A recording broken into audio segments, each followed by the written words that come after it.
Wes, I've got a question. I have a database of about 70 clients that I do regular work for. I want to send out a Christmas card to them. I want to give them something, in brackets, gift voucher, not just a card. Do you have any ideas?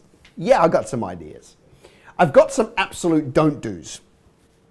Here's my absolute don't do. A bottle of red wine, right? Or the standard alcohol gift. Here's my rationale. First of all, like if somebody was to give me a bottle of red wine with their company branding on it, like that's like it's gonna be cheap, right? So it's gonna be bad. So that's never a good idea, right? And also, okay, let me level with you a little bit. We live in a world with more and more and more struggling, recovering alcoholics. I would hate to be the person that gave Billy Bob, right, a bottle of wine on a bad day, and then they set them off on a course, all because, that. So I don't think I'd be playing that game, all right? I think it's too easy.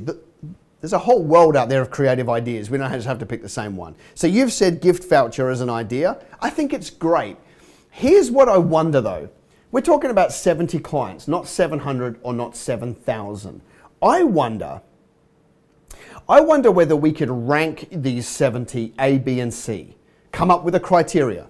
Total dollars spent, how many referrals you got from them, how easy they were to work with, whatever your criteria is, right? And it may be that you end up with, 10 A's, 20 B's, and 40 C's, just riffing. Then come up with something different for each group. Now, this is a lot more work, but when we get to 10 10 A's, for example, you could probably know them enough to personalize the gift. You could probably say, well, this person loves rugby, I'm gonna get 2 tickets to the rugby. This person loves ballet, this person loves, coffee, because they're a coffee snob, I'm gonna go and get some coffee from the east side Tibetan mountain, whatever, right? You could probably personalize them if you worked with a smaller group. So you could have different tiers, right? These ones get this, these ones get this, and these ones get this, right? And so, just to give you an example, working with a crane hire company a couple of years ago, right? Some customers gave, they literally had like the 80-20. 80% of their revenue came from 20% of their customers. So we just sat down and ranked the customers. And we worked out that there were about 7 or 8 customers that gave them the lion's share of their revenue. So we actually took those all to lunch and had a good time with them, invested in them, took them to lunch, yada yada. Beyond that, we went and had some cakes made up at the Cheesecake Shop, branded with the company all over them. So the next tier, we went and bought like 50 of those and took them out. Underneath all of that, we actually did something that cost no money, just a bit of time.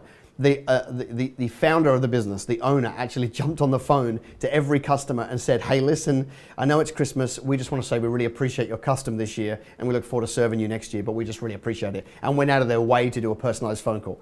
And that just won people's hearts, right? So you get to choose how all of this works.